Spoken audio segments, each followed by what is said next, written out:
Good morning.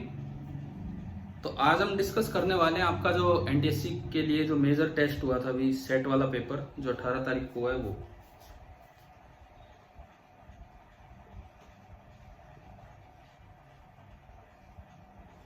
Set part में भी physics part question number 1 to 13। Question number 1, a block of iron is kept at the bottom of a bucket full of water at 2 degree Celsius. तो पानी भरा हुआ है और इस पानी के अंदर एक ब्लॉक रखा हुआ है। पानी भरा हुआ है, पानी के अंदर एक ब्लॉक रखा हुआ है और जिसपे 2 डिग्री सेल्सियस पे वो पानी है। The water exerts बॉइंट force on the block. पानी ने इस पे बॉइंट फोर्स लगाया, ठीक है। अब देखें, फिलहाल जो बॉइंट फोर्स लग रहा होगा that will be density of water into volume of object into g. अब इसने बोला कि the temperature of the water is increase by 1 degree Celsius. अगर हमने पानी का टेम्परेचर 1 डिग्री बढ़ा दिया एंड ये लिखता है the temperature of iron block also increases by 1 degree, तो मेटल एक्सपेंड करता है। मेटल एक्सपेंड करता है तो अगर टेम्परेचर 3 डिग्री सेल्सियस हो गया तो वॉल्यूम पहले से ज्यादा हो जाएगा। दूसरी बात, पानी की डेंसिटी मैक्सिमम होती है 4 डिग्री सेल्सियस पे। पानी की जो डेंसिटी होती है वो मैक्सिमम 4 डिग्री पे होती है। तो अगर आप 2 से 3 की तरफ जाओगे, 2 से 3 की तरफ जाओगे तो डेंसिटी बढ़ेगी। तो अब जो बाइंड फोर्स बनेगा B dash, that will be new density new volume जी। वॉल्यूम ज्यादा है एक्सपेंशन की वजह से और डेंसिटी ऑफ वाटर ज्यादा है ड्यू टू कॉन्ट्रैक्शन। पानी की एक खास बात है कि 4 डिग्री तक वो कॉन्ट्रैक्ट होता चलता है जिससे उसकी डेंसिटी बढ़ती चलती है। तो 0 से 4 डिग्री तक आप टेम्परेचर बढ़ाओगे तो पानी की डेंसिटी भी बढ़ेगी और मेटल एक्सपेंड भी करेगा। तो ये टर्म भी बढ़ी, ये टर्म भी बढ़ी, तो बॉइंट फोर्स इंक्रीज हो गया। और एक बड़ा अच्छा कॉन्सेप्ट है, इस पे लास्ट ईयर भी आपके एनटीएससी में क्वेश्चन आया था। तो आंसर आ जाएगा, हम यहाँ अपनी की भी बनाते चलेंगे। तो फर्स्ट का आंसर आ रहा है ए, विल इंक्रीज। ये आपका फर्स्ट का आंसर है। देन सेकंड देखिए, 2 air bubbles in water in gravity free space. अब यहां पे एक वर्ड आ रहा है ग्रेविटी फ्री स्पेस। अगर होता gravitation free space, gravitation free space, तो उसका तो मतलब होता कि आप कोई ग्रेविटेशनल अट्रैक्शन किसी पार्टिकल के बीच का ना माने। ग्रेविटी फ्री स्पेस का मतलब आपको लेना है कि अर्थ की ग्रेविटी नहीं है। मतलब इसमें भी कंफ्यूजन हो सकता था, लेकिन इतना आप एज्यूम करें। तो ये एक कंटेनर है और इसके अंदर पानी भरा हुआ है और 2 जगह बबल्स हैं, मतलब गैप है, एयर गैप है। मैंने माना कि अर्थ की ग्रेविटी नहीं है लेकिन mutual gravitational force between water molecules है। Mutual gravitational force among the water molecules है। ये हम इसमें एज्यूम करके चल रहे हैं। Mutual gravitational force among the water molecules exist कर रहा है, ये हम एज्यूम कर रहे हैं। तो देखो, यहां का जो पानी है उसको यहां का पानी अट्रैक्ट करेगा, तो वो पानी इस गैप को भरने के लिए इधर शिफ्ट होगा और बदले में गैप इधर आ जाएगा। पानी इधर शिफ्ट होगा तो गैप बाहर की तरफ जाएगा। यानी कि जो एयर गैप आपको दिख रहा है, असल में तो वाटर अट्रैक्ट होके पास आ रहा है, परंतु जो एयर गैप आपको दिख रहा है वो दूर जाता जा रहा है। यानी कि they will move away from each other. अगर ग्रेविटी फ्री स्पेस की जगह होता, देखो फिलहाल तो ग्रेविटी फ्री स्पेस है, तो सेकंड का आंसर बना बी। अगर इसकी जगह होता ग्रेविटेशन फ्री स्पेस, तो आपस का म्यूचुअल अट्रैक्शन भी नहीं लेना था आपको, और उस केस में आप ये मानते कि जहां जैसे हैं वैसे ही रहेंगे। तो वो ऑप्शन आपका सी आ जाता। क्वेश्चन नंबर 3, तीसरे सवाल पे हम चले। टोटल 13 क्वेश्चन है, इनको हम देखते चलेंगे अभी फटाफट। Question number 3, rubber ball is dropped from a height of 5 metre on a planet where the acceleration due to gravity is not known. नहीं पता जी की वैल्यू की, पढ़ा रहने दो, कोई बात नहीं, इससे फर्क नहीं पड़ता। 5 मीटर की हाइट से आपने 5 मीटर की हाइट से आपने बॉल को ड्रॉप किया है। 5 मीटर हाइट से आपने बॉल को ड्रॉप किया है जहां पे आपको एक्सेलरेशन ड्यू टू ग्रेविटी नहीं पता, लेकिन बाउंस होने पे वो 1.8 मीटर हाइट तक राइज करके चलेगी। तो देखो ड्रॉप होने से पहले जो बॉल की स्पीड होगी कुछ भी स्पीड u है, एंड जब दोबारा से स्टार्ट होता है तो इसकी स्पीड v मान लो, और इस बार ये गई है केवल और केवल 1.8 मीटर हाइट तक, 1.8 मीटर। तो इन्होंने पूछा कि कितना लॉस हुआ, कितने फ्रैक्शन में कितनी वेलोसिटी ये लूज कर ली। तो देखते हैं हम। देखिए आपने क्या किया, यहां से पहले तो u और इसमें रिलेशन निकाला, g कुछ भी हो, u is equal to under root of 2gh1। वहां से देखेंगे तो v is equal to under root of 2gh2। Loss आपका हुआ u माइनस v, स्पीड में लॉस है, वेलोसिटी नहीं है, असल में स्पीड में लॉस होगा। तो under root 2gh1 minus under root 2gh2 ये आपका लॉस है।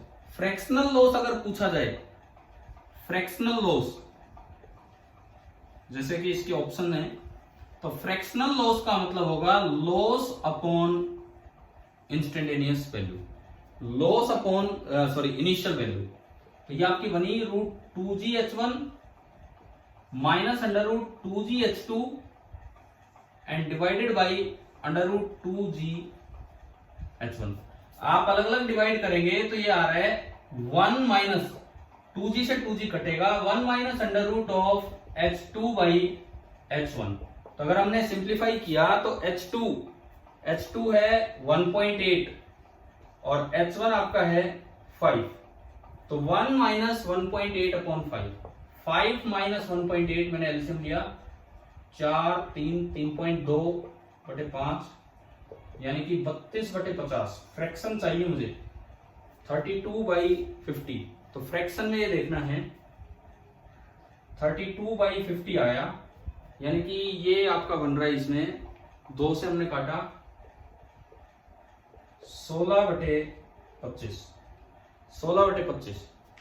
तो इनमें ये आंसर बन रहा है ए। तो क्वेश्चन नंबर 3 जो हमारा बना, एक सेकेंड, क्वेश्चन कहां गया,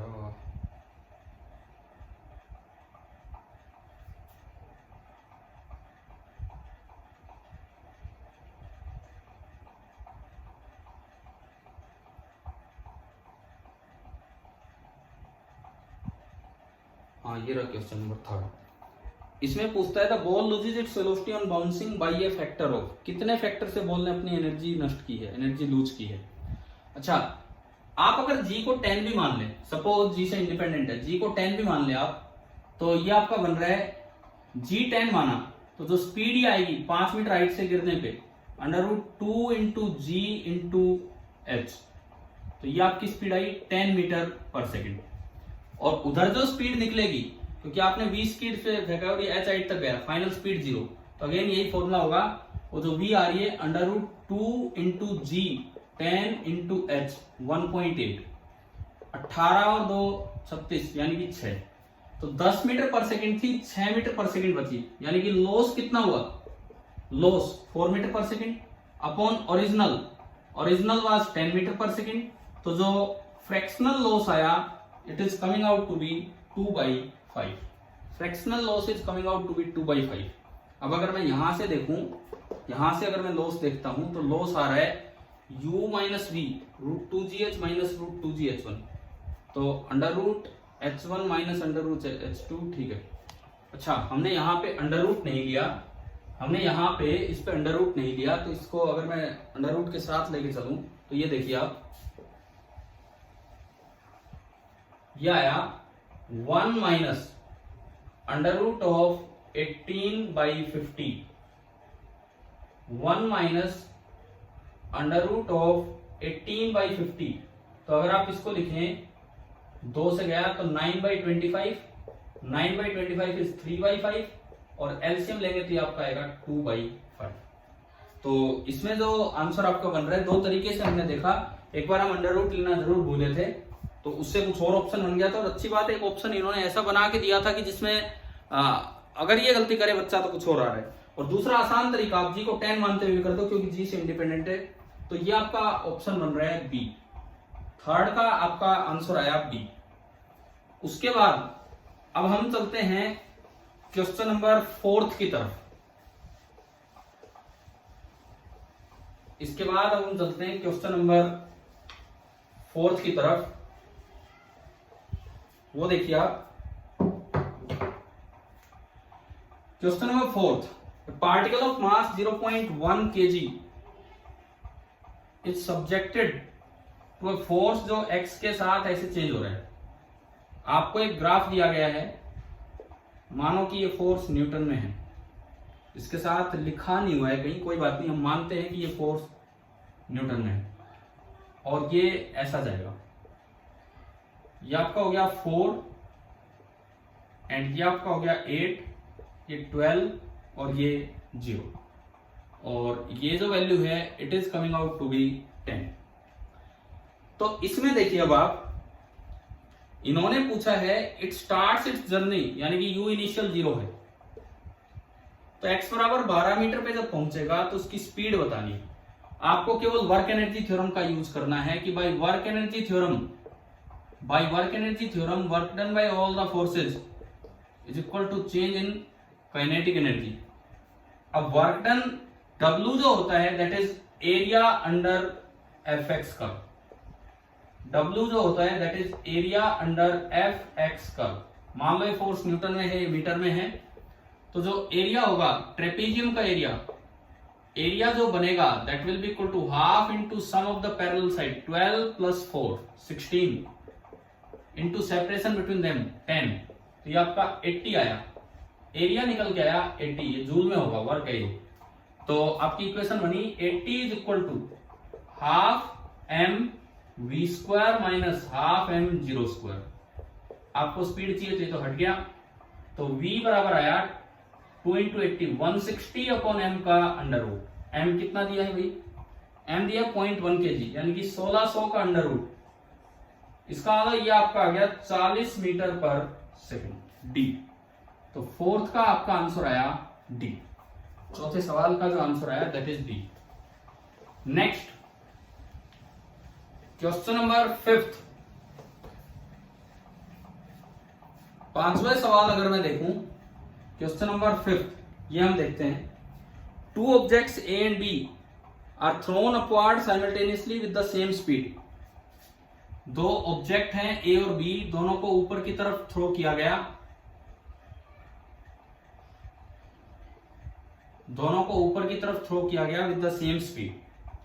मान लो इसकी स्पीड भी u है और इसकी स्पीड भी u है। The mass of a is greater than the mass of b, ma is greater than mb। Suppose the air exerts a constant and equal force of resistance on the two bodies. Air ने equal force of resistance लगाया है, मतलब कहीं भी ये body यहां आएगी तो इस पे एक फोर्स तो नीचे ma इंटू जी लगेगा और एक फोर्स F लगेगा ड्यू टू एयर, वो इक्वल है। दूसरी बॉडी भी यहां कहीं आई तो उस पे एक फोर्स तो नीचे लगेगा रोकने वाला mg इंटू बी और एक फोर्स लगेगा F एयर, और ये दोनों इक्वल है। अब देखो, अब अगर मैं इसमें बात करूं एक्सेलरेशन निकालूं, या इसका जो रिटार्डेशन है वो होगा फोर्स अपॉन मास। ऐसे ही इसका रिटार्डेशन निकालें तो वो होगा फोर्स अपॉन मास। तो अगर आप ए का रिटार्डेशन निकालते हैं तो एम ए से एम ए कटा g plus F air by M A. अगर आप बी का रिटार्डेशन निकालते हैं तो वो आएगा g plus F air by M B, G plus F air by M B. अगर आप इन दोनों को कंपेयर करें, तो देखो क्वेश्चन में दिया है एम ए बड़ा है, एम ए बड़ा है तो ये टर्म छोटी होगी, यानी कि एक्सेलरेशन ऑफ ए कम होगा, यानी कि ए में लेस रिटार्डेशन है, कम रिटार्डेशन है तो इतनी जल्दी वो नहीं रुकेगा, तो वो ज्यादा हाइट तक जाएगा और बी कम हाइट तक जाएगा। तो इसमें पूछा था कि कौन हायर जाएगा, सो ए विल गो हायर। तो फिफ्थ का हमारा आंसर निकल के आया है डी। शायद आपको ये समझ में आने चाहिए क्वेश्चंस की किस तरह से हम सोल्व कर रहे हैं। इसके बाद अगले सवाल पे चलते हैं, क्वेश्चन नंबर 6। एक सेकंड में निकालता हूं क्वेश्चन नंबर 6। इसमें ये दिया है, a ball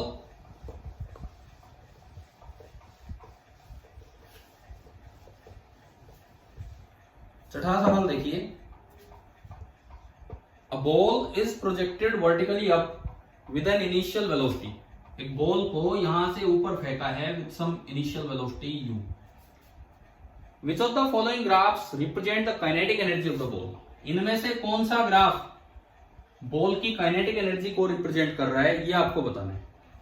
किस विद टाइम, विद हाइट नहीं है, विद टाइम है सारे के सारे ग्राफ। तो हमें प्लॉट करना है टाइम के साथ काइनेटिक एनर्जी का ग्राफ।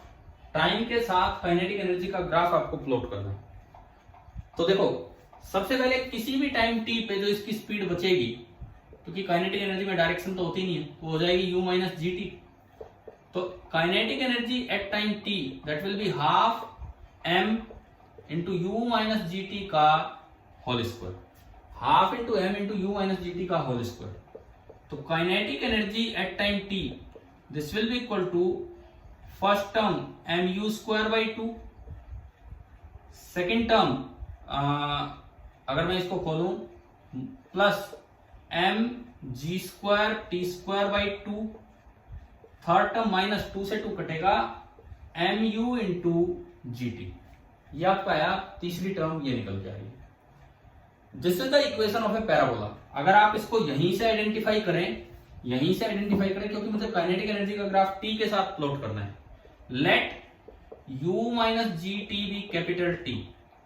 तो kinetic energy is directly proportional to capital t square. It means the graph is parabola. और जो इसका वर्टेक्स होगा, ये यहां पे होगा जहां पे ये चीज जीरो होगी। ये चीज जीरो कहां पे होगी, u माइनस जी टी आपने जीरो किया तो टाइम हो गया u बाई जी टाइम पे उसकी स्पीड भी जीरो होनी है। तो देखो t बराबर जीरो पे आपने ऊपर थ्रो किया तो काइनेटिक एनर्जी मैक्सिमम थी, उस वक्त काइनेटिक एनर्जी थी हाफ एम यू स्क्वायर। ये पैराबोला आएगा, जिस वक्त ये हाईएस्ट पॉइंट पे पहुंचेगा u बाई जी टाइम पे, स्पीड जीरो तो काइनेटिक एनर्जी जीरो, एंड फिर दोबारा से अपने आप को रीशेप कर लेगा। तो चारों में एक ही ग्राफ पैराबोला है। मतलब आपको पैराबोला की शेप भी ज्यादा देखने की जरूरत नहीं कि यहां से यहां यूं आया होगा कि यूं आया। एक ही ग्राफ पैराबोला है, बिकॉज जो डी ऑप्शन है वो अनरियलिस्टिक ग्राफ है।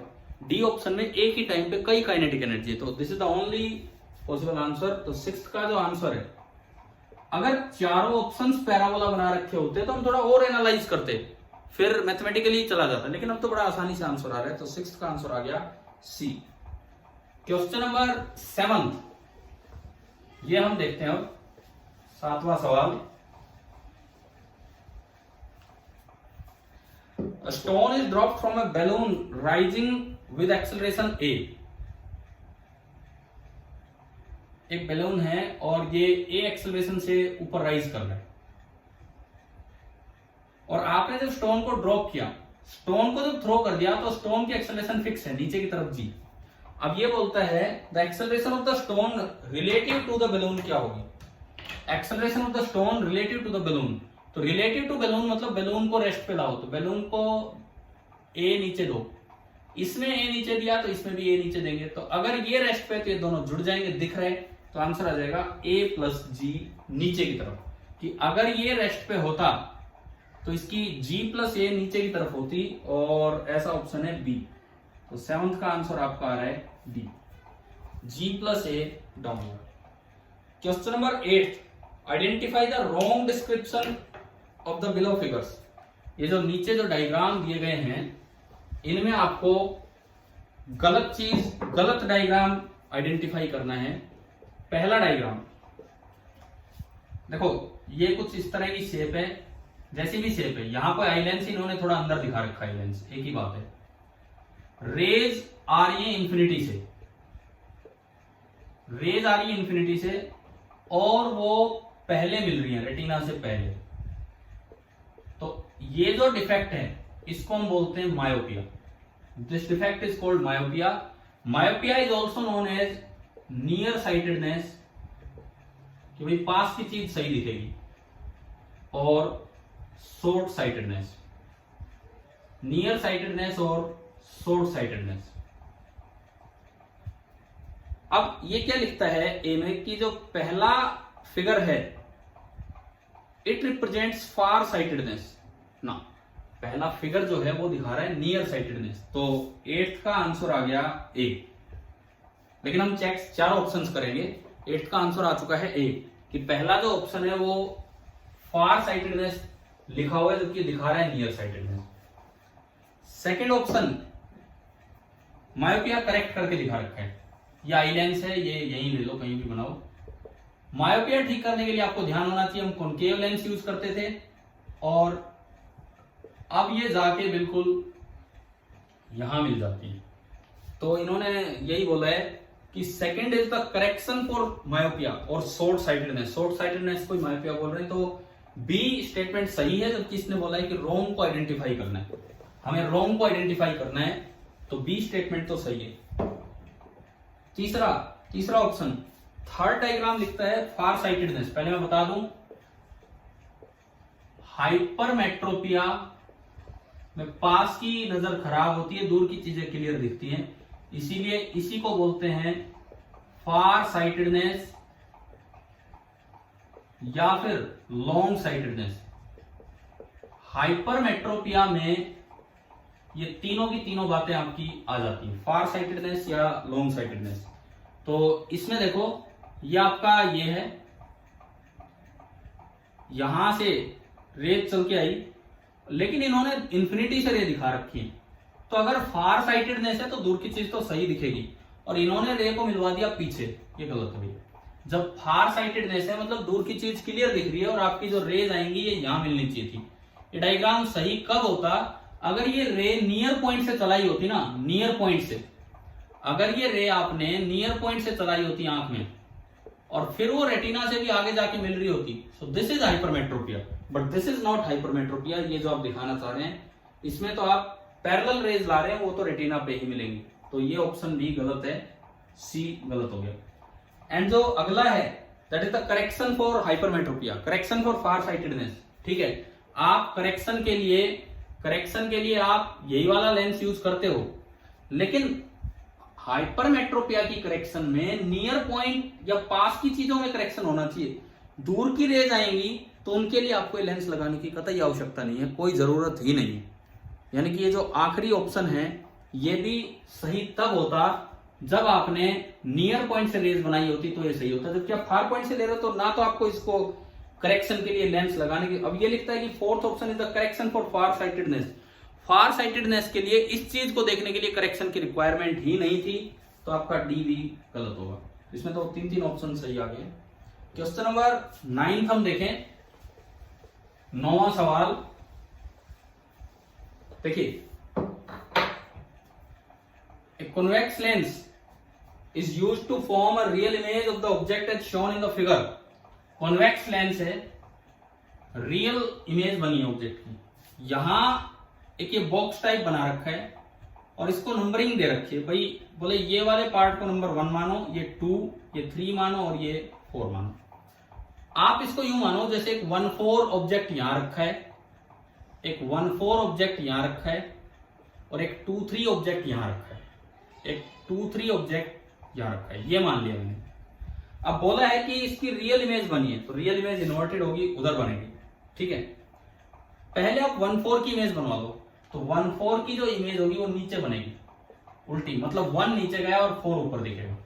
ऐसा मत करना नंबर उल्टे दिखेंगे, तो नाम दिया पोर्शन को। अब देखो, अगर आप 1-4 से 2-3 की तरफ जा रहे हो तो आप चले हो towards the lens.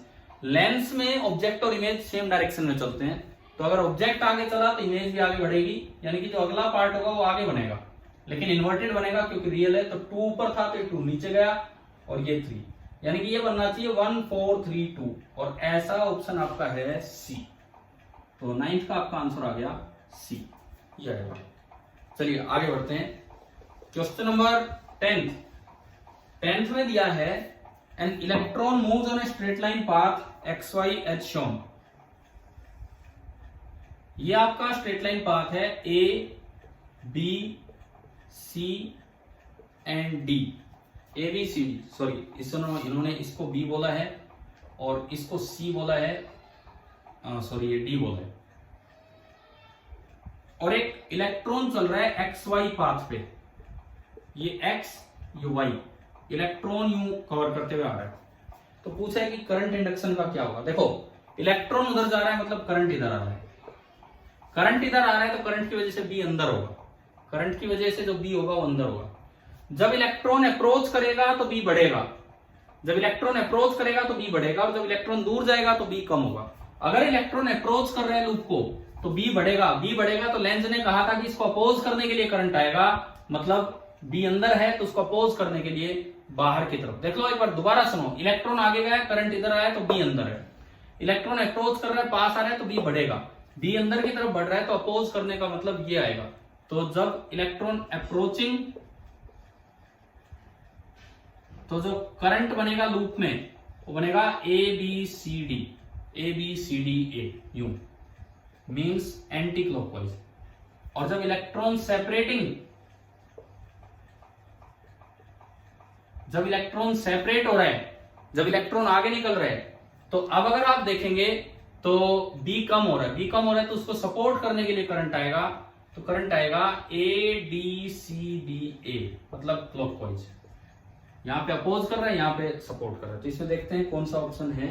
No current induce गलत है, ये दोनों तो एक बार एक बार एक, तो current will reverse its direction as the electron goes pass. तो 10th का आपका आंसर आया डी, 10th का आंसर आ गया डी। अब हम चलते हैं क्वेश्चन नंबर 11th की तरफ। क्वेश्चन नंबर 11th की तरफ हम चलें। Current flows in a conductor from east to west. देखिए सवाल number 11, current flows in a conductor from east to west. ये ईस्ट है, ये वेस्ट है, और करंट ईस्ट टू वेस्ट जा रहा है। Direction of magnetic field at A point above the conductor. Above ये बड़ा आसान है भाई, इधर नॉर्थ होता है और इधर साउथ होता है हॉरिजॉन्टल प्लेन में। तो जिस तरह करंट जा रहा है उस तरह राइट हैंड का अंगूठा लीजिए, हथेली ऊपर कीजिए तो नॉर्थ की तरफ है, यानी कि ये जो फील्ड होगा ये नॉर्थ की तरफ होगा। तो 11th का आपका आंसर आया C, north. 12th, if the switch S, question number 12 देखते हैं हम। If the switch S is closed in the circuit as shown in the figure. देखिए ये 20 वोल्ट है और ये 2 ओम है,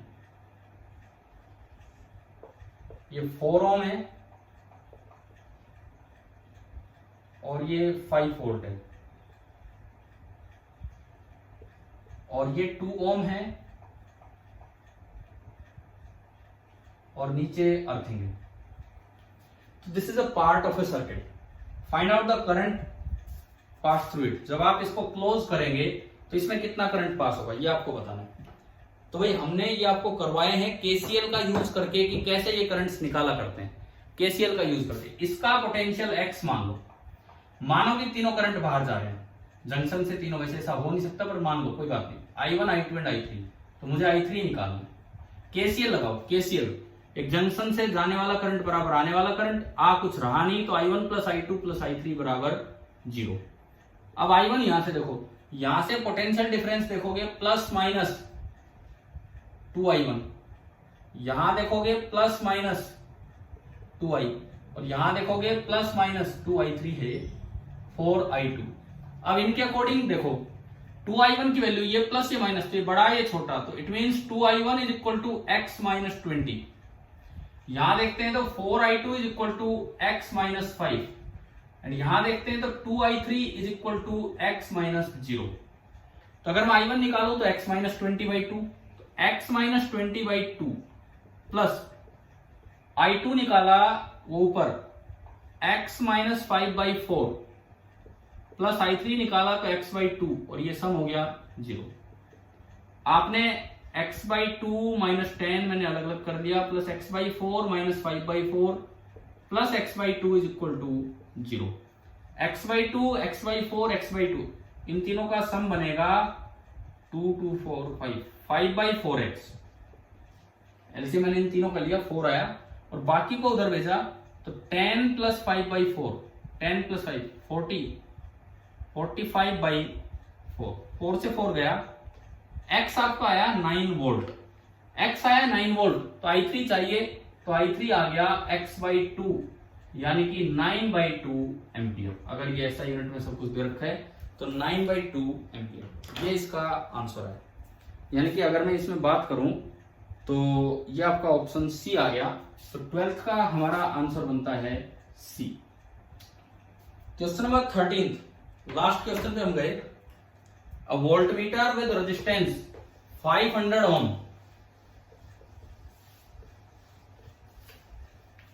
a voltmeter with resistance 500 ohm is used to measure the EMF of a cell of internal resistance 4 ohm।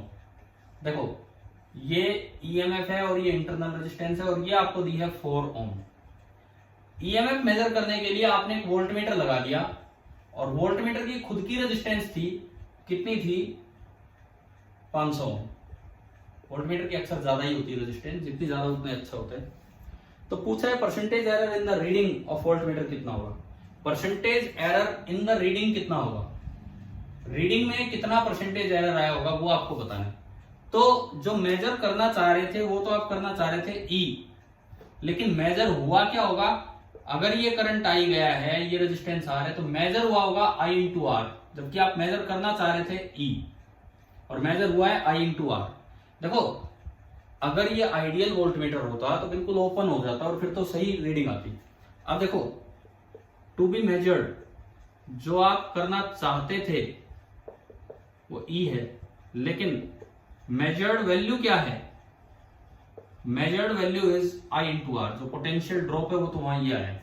अब अगर मैं इस सर्किट में आई की बात करूं तो I is equal to E upon R plus R, तो 504 यानी कि ई अपॉन 504। तो मेजर्ड वैल्यू तो I E upon 504 into R, that is 500, और आप मेजर करना चाहते थे ई। तो देखो ये पूछ रहा है क्या? Percentage error, percentage error in reading. Mode इसलिए लगा रहा हूं क्योंकि ये कम आई है, वैसे तो नेगेटिव होगा पर आपका एक भी ऑप्शन नेगेटिव नहीं है। परसेंटेज एरर इन रीडिंग वो है कितना कम है, E minus E upon 504 into 500 upon आप मेजर क्या करना चाहते थे ई और इंटू 100। ई कॉमन आके कट जाना है, 1 माइनस 500 अपॉन 504, तो जब एलसीएम लोगे 504 तो बचेगा 4 upon 504 into 100, nearly 4/5। Approximate calculation करेंगे। अब 504 को भी 500 मान लो थोड़ी देर के लिए, 500 मान लीजिए, 00 से गया, 4/5 इज नियरली 0.8। अब 0.8 के आसपास जो ऑप्शन है 0.8 ही है, तो 13th का आपका आंसर आया डी। ये आपका कल जो टेस्ट हुआ आरपीएस टेस्ट सीरीज का मेजर टेस्ट, उसका मैंने फिजिक्स पेपर डिस्कस करवा दिया है। हमें एक बार जो की आगे से दी है, हो सकता है कोई मिस्टेक्स हो तो एक बार वो चेक कर देते हैं। फर्स्ट का ए दिया गया है, सही है। सेकंड का बी दिया गया है, सही है। थर्ड का भी बी दिया गया है, सही है। फोर्थ का डी, सही। फिफ्थ का बी, ठीक है। सिक्स्थ ए, एक तो ये गड़बड़ है, वहां ए दे रखा है जबकि आंसर होना चाहिए सी, सिक्स्थ में करेक्शन है। सेवंथ बी, सही है। एट्थ में ऑप्शन ए दे रखा है जबकि 3 गलत है, A C D. Ninth C, 10th D, सही है। 11th C, 12th C and 13th D.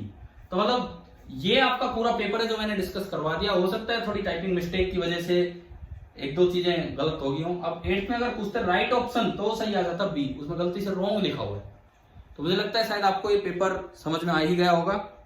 ठीक है, थैंक यू।